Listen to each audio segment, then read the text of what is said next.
I talk about this all the time. Food, water, and shelter. Food and water, easy to understand. Shelter, these are the necessities. It's your environment. It's the place you live. It's what you surround yourself with, your house.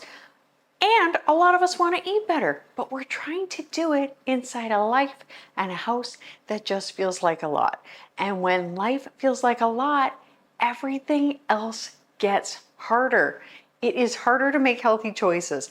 And those ideas that we had to snack in more veggies, they went out the window, and we are back to Chick-fil-A and mac and cheese, which I'm not saying those things are terrible, but they definitely should not be our fallbacks. It's harder to feel calm. It's harder to take care of yourself at all, because the truth is most of us already know what healthy food is. But knowing and doing are two very different things, especially when you're overwhelmed, you're tired, and you're in survival mode. Plus, your environment is not supporting you. And this is the part that no one really talks about. Better choices come from better conditions. We cannot fix what we eat until we deal with the elephant in the room. And our sweet little kitty cat hearts are just being bombarded and overwhelming our brain. Our nervous systems are so tapped out, so we can't even go there. We want to, but we just don't have the capacity. Like, you're not sitting there debating avocado oil versus olive oil, or vice versa. You're wondering how dinner came so darn soon and resenting the fact that what's for dinner is a daily decision. What kind of a sick reality is this? So yes, we can talk about the kitchen. The cluttered counters, they make it hard to cook for sure. Of course, the overstuffed pantry makes cooking anything other than what you've been cooking for the past 10 years a challenge. Too many options, no clear plan, so we stick with the same old casserole, and it generally gets worse. And the thing is, our health and our energy actually tends to get worse over time, and not just the state of the kitchen, it's the whole house. Dun, dun, dun. And the clutter, the mess, and the daily muchness of everything matter so much more than we think, because your body doesn't just respond to food, it responds to stress. And when your environment is constantly pulling at you visually, mentally, emotionally, you are not making decisions from a calm, clear place. You're making them from a tired one. And as a former ER nurse, I can tell you, stress plays so much more of a bigger role in overall health than most of us realize. It increases the risk of so many diseases, shockingly, like heart disease, stroke, cancer, diabetes, even fighting the flu, and of course, mental health and mood. Now, I don't want to scare you. I'm not here to scare you. I want to inspire you.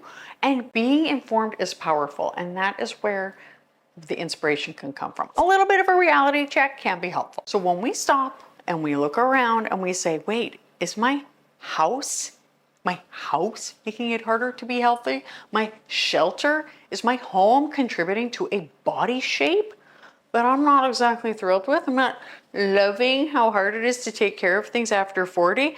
We can do something which is kind of exciting. And this is where I started to see minimalism differently.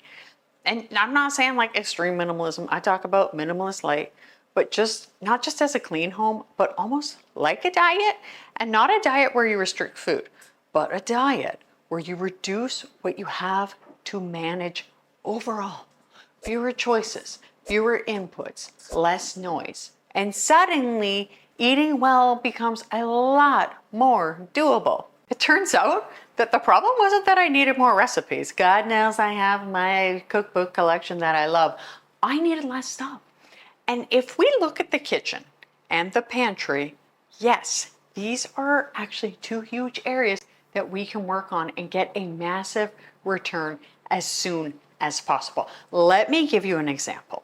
So if I take this healthy bag of groceries representing your healthy food, and I go ahead and I put it in my forest here, it's a little bit harder to pick out, right? Can you see it in there? But if I put it in this area that has much less trees, It is more clear. It's easier to see. It's the same with your pantry and your fridge. You're removing the stuff that you don't eat, you will never eat, that's old, that stale bag of chips and crackers.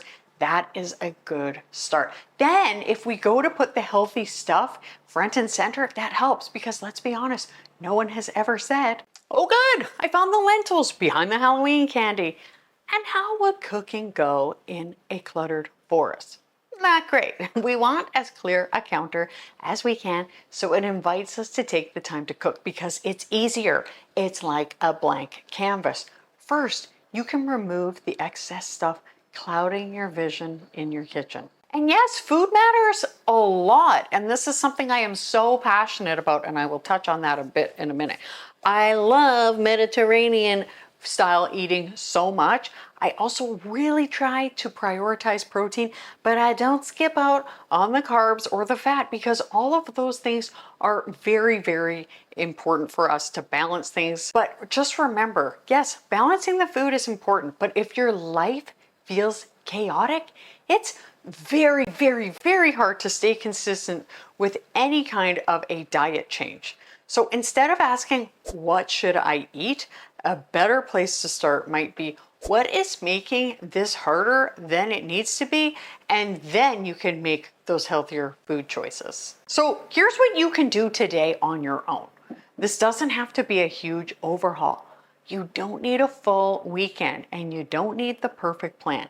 You just need a place to start. So step one, in the kitchen. You want to start this affecting how you eat?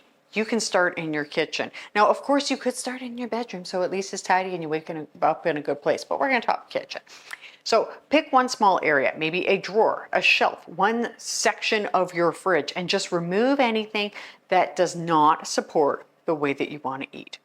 Old food, things you don't even like, the just in case stuff. If it has been there since Friends was still pumping out fresh episodes, it definitely can go. Step two, we're gonna make the good stuff easy.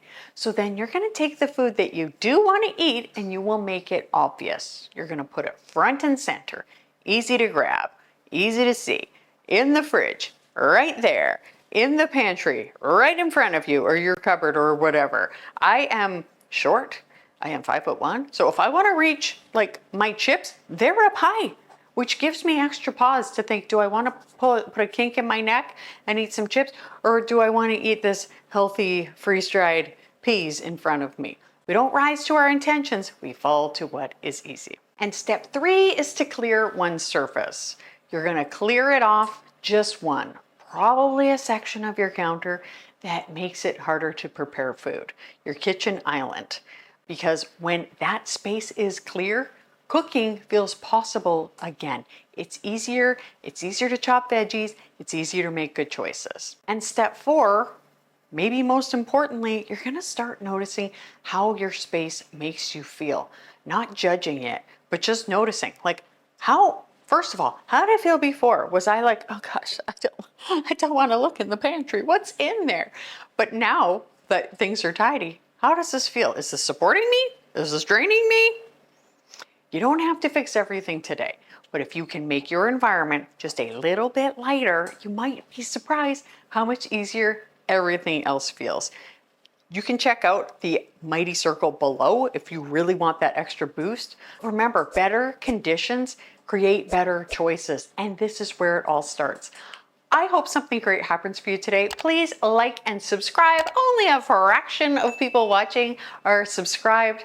Stay tidy and mighty. Thank you so much for watching, and I'll see you next time. Bye.